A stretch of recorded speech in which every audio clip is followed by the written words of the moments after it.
નમસ્કાર, જય ગણેશ. દર્શક મિત્રો, વીટીવીની વિશેષ રજૂઆત ભવિષ્ય દર્શન કાર્યક્રમમાં હું શાસ્ત્રી મુકુંદ પંડ્યા આપ સર્વ દર્શક મિત્રોનું હાર્દિક સ્વાગત કરું છું. દર્શક મિત્રો, માં લક્ષ્મીજીની અનન્ય કૃપા આપણે શ્રાવણ માસની અંદર પ્રાપ્ત કરી શકીએ છીએ. શ્રાવણ માસ એક એવો માસ છે કે જેની અંદર ભગવાન શિવની અનન્ય ભક્તિથી આપણે આપણા દરેક કાર્યોને સિદ્ધ કરી શકીએ. અને એમાં પણ દર્શક મિત્રો, શ્રાવણ મહિનાનો આજે શુક્રવાર બની રહ્યો છે.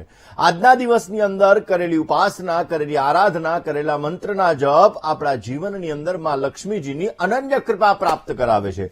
કેવી રીતે કૃપા પ્રાપ્ત કરાવે?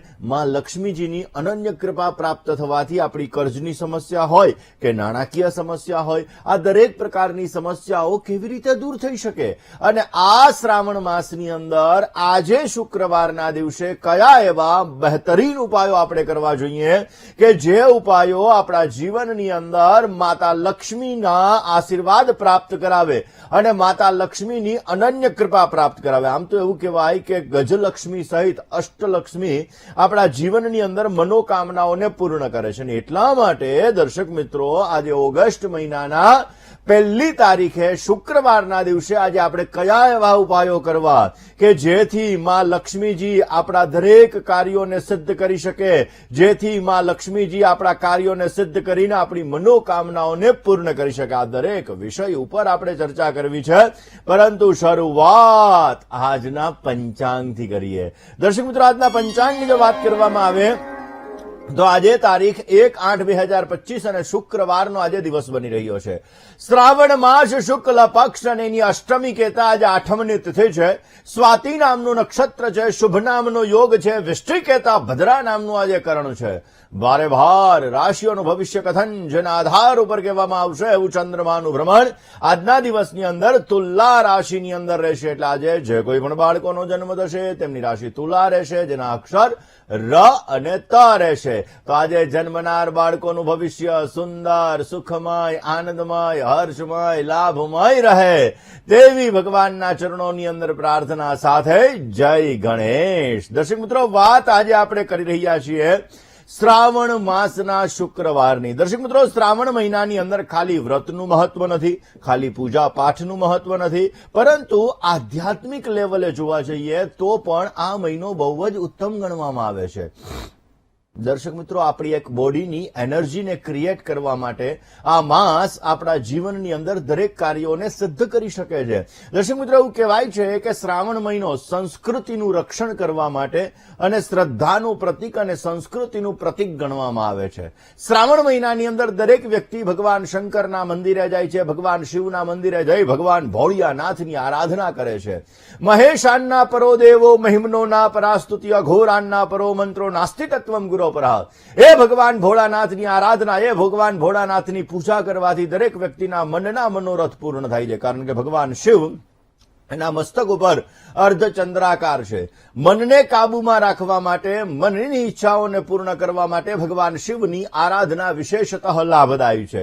એવું કહેવાય છે કે ભગવાન શંકરના કંઠની અંદર હળાહળ વિષ ભરેલું છે ને એટલા માટે ભગવાન શિવ પોતે નીલકંઠ કહેવાના ને એટલા માટે આપણા શરીરની અંદર રહેલા દરેક પ્રકારના જે શત્રુઓ છે, કામ, ક્રોધ, લોભ, મોહ, માયા વગેરે શત્રુઓને નાશ કરવા માટે પણ ભગવાન શિવની આરાધના ઉત્તમ ગણવામાં આવે છે. એટલા માટે દર્શક મિત્રો, ભગવાન શિવ એની દિવ્ય શક્તિ એ આ શ્રાવણ માસની અંદર જયારે આપણે ભગવાન શંકરની પૂજા કરીએ છીએ ને એ પૂજા દ્વારા આપણા જીવનની અંદર સમૃદ્ધિનું વરદાન મળે છે. એવું કહેવાય છે કે શિવ સાધના કરવાથી આપણા મનના મનોરથ પરિપૂર્ણ થાય છે. દર્શક મિત્રો, સ્કંદ પુરાણની અંદર, ખાસ કરીને સ્કંદ પુરાણની અંદર પણ ભગવાન શિવ અને સનત કુમારો એમણે શ્રાવણ માસ વિશેનું વિશેષ મહત્વ દર્શાવેલું છે.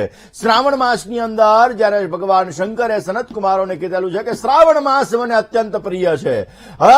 શ્રાવણ માસની દરેક તિથિ છે, આ તિથિમાં ખાસ કરીને જોવા જઈએ તો મને અત્યંત પ્રિય છે અને દરેક પર્વ જીવનની અંદર સમૃદ્ધિ લાવનારું પર્વ છે. અને આ શ્રાવણ મહિનો નિયમ, સંયમ, યમ, તપ, જપ વગેરે માટે ઉત્તમ ગણવામાં આવે છે. આજ શ્રાવણ મહિનાના શુક્રવારની અંદર જે કોઈ પણ વ્યક્તિ વ્રત કરે આવા વ્યક્તિઓની મનોકામનાઓ પૂર્ણ થાય, આવા વ્યક્તિઓને માં લક્ષ્મીજીની અનન્ય કૃપા પણ પ્રાપ્ત થાય છે. દર્શક મિત્રો, શ્રાવણ માસ, આમ તો ભગવાન શંકરને જ્યારે અલગ અલગ દ્રવ્ય દ્વારા આપણે અભિષેક કરીએ છીએ તો એ અભિષેક દ્વારા આપણા જીવનની અંદર સમૃદ્ધિનું વરદાન મળે છે અને આપણા અલગ અલગ કાર્યો સિદ્ધ થાય છે. જે વ્યક્તિના જીવનની અંદર જેવી સમસ્યા છે એ મુજબ પોતે શ્રાવણ મહિનાની અંદર ભગવાન શિવ ઉપર જ્યારે અલગ અલગ વસ્તુઓ અર્પણ કરે છે ત્યારે ભગવાન શંકરની અનન્ય કૃપાથી, ભગવાન ભોળિયાનાથની અનન્ય કૃપાથી એ વ્યક્તિની એ મનોકામનાઓ પૂર્ણ થાય છે અને દરેક કાર્યો પણ સિદ્ધ થાય છે. દર્શક મિત્રો, ભગવાન શિવનો શ્રાવણ માસની અંદર જ્યારે આપણે પૂજા કરીએ છીએ ત્યારે આપણે મન ઈચ્છિત વરદાનની પ્રાપ્તિ થાય છે. જ્યોતિષ શાસ્ત્ર મુજબ જોવા જઈએ તો પણ વૃક્ષો, પક્ષીઓ, આ બધા વ્યક્તિઓ, કારણ કે 5 તત્વને આપણે બેલેન્સ કરવાના હોય. જ્યારે આપણે વૃક્ષોની અંદર પાણી, જલ અર્પણ કરતા હોઈએ ત્યારે આપણો બુધ ગ્રહ મજબૂત થતો હોય છે. જ્યારે પક્ષીઓને આપણે દાણા નાખીએ ત્યારે આપણો રાહુ ગ્રહ છે એ ક્યાંક સમસ્યા આપતો હોય તો એની અંદર આપણને લાભ મળતો હોય છે. એવી જ રીતે દર્શક મિત્રો, દરેક કણ કણ મેં બસે હે ભગવાન, નાના નાના કણની અંદર પણ ભગવાન રહેલા છે ને એટલા માટે જ્યારે આપણે દરેક જીવની રક્ષા કરીએ છીએ, દરેક જીવને અલગ અલગ વસ્તુઓ અર્પણ કરીએ છીએ તો વિશેષ લાભ મળે છે. એટલા માટે જ શ્રાવણ મહિનાની અંદર જીવ દયા મહત્વની છે. ગરીબ વ્યક્તિને ભોજન કરાવવામાં આવે, ગાયને ઘાસ ખવડાવવામાં આવે, કોઈ નિર્ધન વ્યક્તિ હોય આવા વ્યક્તિને પણ દાન કરવામાં આવે તો પણ વિશેષતઃ લાભ મળી શકે છે. દર્શક મિત્રો, જ્યોતિષ શાસ્ત્ર મુજબ જોવા જઈએ તો આ શ્રાવણ મહિનાની અંદર જો વૃક્ષો વાવવામાં આવે, વૃક્ષોની માવજત કરવામાં આવે તો માં લક્ષ્મીજીની અનન્ય કૃપા પ્રાપ્ત થાય છે. આંકડાનું વૃક્ષ છે, જો આંકડાનું વૃક્ષ આ સમયગાળાની અંદર એટલે કે શ્રાવણ મહિનાની અંદર વાવવામાં આવે અને જો એ આંકડાના વૃક્ષની પૂજા કરવામાં આવે, આંકડાના વૃક્ષની માવજત કરવામાં આવે તો ભગવાન શિવની અનન્ય કૃપા પ્રાપ્ત થાય છે. ભગવાન શંકર છે એની કૃપાથી આપણા જીવનની અંદર માં લક્ષ્મીજીની અનન્ય કૃપા પ્રાપ્ત થાય. લક્ષ્મીને લગતી સમસ્યા કોઈને હોય, કોઈના જીવનની અંદર ક્યાંક ને ક્યાંક એવું કહી શકાય દરિદ્રતા હોય તો આ દરિદ્રતાને પણ ભગવાન શંકરની અનન્ય કૃપાથી આપણે પ્રસન્ન કરી શકીએ છીએ અને એ ખાસ કરીને સમસ્યાઓ દૂર થતી જણાય છે. આમ તો એવું કહેવાય છે દર્શક મિત્રો કે ભગવાન શંકરને બિલ્વપત્ર અને શમીનું વૃક્ષ બહુ જ પ્રિય છે. જો શ્રાવણ મહિનાની અંદર ભગવાન શિવ ઉપર બિલ્વપત્ર અર્પણ કરવામાં આવે, ધતુરો અર્પણ કરવામાં આવે તો પણ આપણા જીવનની અંદર ધતુરાનું જ્યારે આપણે ખાસ કરીને ધતુરા આપણે અર્પણ કરીએ છીએ તો આપણી મનોકામનાઓ પૂર્ણ થાય છે. બિલ્વપત્ર આપણે અર્પણ કરીએ છીએ તો લક્ષ્મીને લગતી સમસ્યા, આર્થિક સમસ્યાઓ હોય, નાણાકીય સમસ્યાઓ હોય તો આ સમસ્યાઓ પણ આપણે દૂર કરી શકીએ છીએ. દર્શક મિત્રો, આમ તો એવું કહેવાય છે કે જ્યોતિષ શાસ્ત્રની અંદર તુલસીનું વૃક્ષ છે એ અત્યંત પ્રિય, ખાસ કરીને ભગવાન વિષ્ણુને અત્યંત પ્રિય છે અને એટલા માટે રોજ આપણા ઘરની અંદર તુલસીના વૃક્ષની નીચે ગાયના ઘીનો દીવો અવશ્ય કરવો જોઈએ.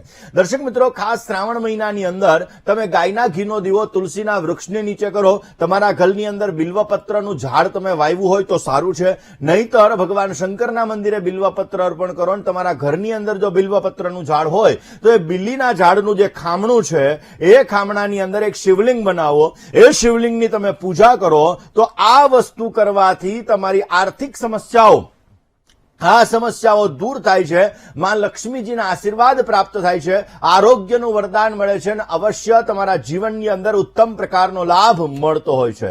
દર્શક મિત્રો, અલગ અલગ વસ્તુઓ જ્યારે ભગવાન શિવ ઉપર આપણે ચડાવતા હોઈએ છીએ તો એનાથી ભગવાન શિવ છે એ આપણી મનોકામનાઓને પૂર્ણ કરે. શેરડીનો રસ, એના દ્વારા જ્યારે આપણે ભગવાન શિવ ઉપર અભિષેક કરીએ છીએ, નમો ભવાય શર્વાય રુદ્રાય વરદાય ચા મંત્રો દ્વારા જ્યારે અભિષેક કરીએ છીએ અથવા તો નમસ્તે રુદ્રમન્ય વાઉતૌ તૈખવે નમઃ વાહુભ્યામ મુતતે નમઃ, આ મંત્ર દ્વારા જ્યારે આપણે અભિષેક કરીએ છીએ ત્યારે ભગવાન શિવની અનન્ય કૃપાથી આપણા જીવનની અંદર માં લક્ષ્મીજીની અનન્ય કૃપા પ્રાપ્ત થાય છે. લક્ષ્મીને લગતી સમસ્યાઓ આપણી દૂર થાય છે. આર્થિક રીતે જ્યારે આપણે પીડાઈ રહ્યા હોઈએ, કર્જને લગતી સમસ્યા હોય તો શેરડીના રસનો અભિષેક કરવામાં આવે, મધનો અભિષેક કરવામાં આવે તો અવશ્ય વિશેષ માત્રામાં આપણા જીવનની અંદર માં લક્ષ્મીજીની કૃપા પ્રાપ્ત થાય અને કર્જને લગતી સમસ્યાઓ દૂર થાય છે. દર્શક મિત્રો, જ્યારે ભગવાન શંકરનું જે બિલ્વપત્ર છે, આ બિલ્વપત્ર ભગવાન શિવને જ્યારે આપણે અર્પણ કરીને પછી એ બિલ્વપત્ર આપણી તિજોરીની અંદર રાખીએ તો પણ એનાથી આપણા જીવનની અંદર સમૃદ્ધિનું વરદાન આપણને મળે છે. દર્શક મિત્રો, આમ તો આ શ્રાવણ મહિનાની અંદર તીર્થ શિવલિંગની પૂજા કરવી પણ વિશેષ લાભદાયી છે. સૌરાષ્ટ્રે સોમનાથંચ, આપણે ખાસ કરીને દ્વાદશ જ્યોતિર્લિંગ કીધેલા છે. જો તમે 12 જ્યોતિર્લિંગની પૂજા કરવા માટે નથી જઈ શકતા તો તમારા ઘરની અંદર આ 12 જ્યોતિર્લિંગનું જે સ્તોત્ર છે, સૌરાષ્ટ્રે સોમનાથં ચ શ્રીશૈલે મલ્લિકાર્જુનમ ઉજ્જૈન્યામ મહાકાલમ ઓમકારમ મમલેશ્વર, આ જે આખું 12 જ્યોતિર્લિંગનું સ્તોત્ર છે, આ સ્તોત્રનો, આ શ્લોકનો જો રોજને માટે તમે પાઠ કરો છો તો એનાથી પણ 12 જ્યોતિર્લિંગનો આ પાઠ કરવાથી તમારા જીવનની અંદર આવતી સમસ્યાઓ દૂર થાય છે, આર્થિક રીતે લાભ મળે છે અને અવશ્ય એના દ્વારા પણ આપ આપના કાર્યોને સિદ્ધ કરી શકો છો.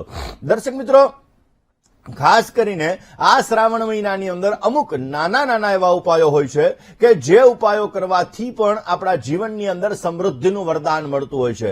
દર્શક મિત્રો, શ્રાવણ મહિનો એટલે ભગવાન શંકરનો પ્રિય માસ અને આ શ્રાવણ માસની અંદર જ્યારે આજે ભગવાન શંકરના આ પ્રિય માસની અંદર જ્યારે આપણે આજે ભગવાન શંકરની પૂજા કરીએ છીએ તો આ પૂજા કરવાથી પણ આપણા જીવનની અંદર માં લક્ષ્મીજીનું અનન્ય વરદાન આપણને પ્રાપ્ત થાય છે. માં લક્ષ્મીજીની અનન્ય કૃપા મળે છે અને એક કૃપા પ્રાપ્ત કરવા માટે જ્યારે આપણે ભગવાન શંકરની સાથે માતા પાર્વતીની ઉપાસના કરીએ છીએ, માતા પાર્વતીને સાડી અર્પણ કરીએ, ભગવાન શંકરને ધોતિયો અર્પણ કરીએ અને ત્યારબાદ આપણે ભગવાનની વ્યવસ્થિત રીતે રાજોપચાર, ષોડશોપચારથી પૂજા કરીએ છીએ, ભગવાનને ભોગ અર્પણ કરીએ છીએ અને પછી ભગવાન પાસે આપણા જીવનની અંદર આવતી સમસ્યાઓ, દુવિધાઓ, દુઃખ દૂર કરવા માટેની જ્યારે આપણે પ્રાર્થના કરીએ છીએ તો અવશ્ય એના દ્વારા ભગવાન શિવની અનન્ય કૃપા પ્રાપ્ત થાય છે અને આપણા મન ઇચ્છિત ફળની આપણને પ્રાપ્તિ પણ કરાવે છે. એટલા માટે દર્શક મિત્રો, શ્રાવણ માસ એ ઉત્તમ માસ છે અને આ માસની અંદર કરેલી આરાધના, આ માસની અંદર કરેલી પૂજા આપણા જીવનની અંદર વિશેષતઃ